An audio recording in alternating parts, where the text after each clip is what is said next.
కుప్పంలో సీఎం చంద్రబాబు కీలక వ్యాఖ్యలు చేశారు. తాను మోయలేనంత భారం నా మీద ఉందని అన్నారు ఆయన. మొత్తం ఖజానా ఖాళీ చేశారన్న ఆయన ఎక్కడెక్కడ అప్పులు చేశారో ఎవరికీ అంతుపట్టడం లేదని కామెంట్ చేశారు. ప్రజలు అనుకున్నంత ఆశాజనకంగా అక్కడ పరిస్థితి లేదని చెప్పారు. అభివృద్ధి లక్ష్యంగా రేయింబవళ్లు పనిచేస్తానని తెలిపారు. రాష్ట్ర పరిస్థితిపై 7 శ్వేతపత్రాలను అసెంబ్లీ బడ్జెట్ సమావేశాల్లో విడుదల చేస్తామని అన్నారు ఆయన. నాకు మళ్ళీ జన్మ అనేది ఉంటే కుప్పం ముద్దు బిడ్డగానే పుడతాను, మీ సేవ కోసమే ఉంటాను. కానీ సమస్యలు కూడా బోలెడన్ని ఉన్నాయి.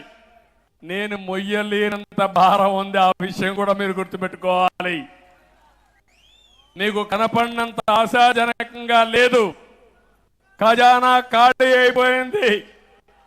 అప్పులు విపరీతంగా చేశారు. చాలా మంది అంటున్నారు, నువ్వు ఎట్లా చేస్తావు, నీ దగ్గర డబ్బులు లేవు కదా అని.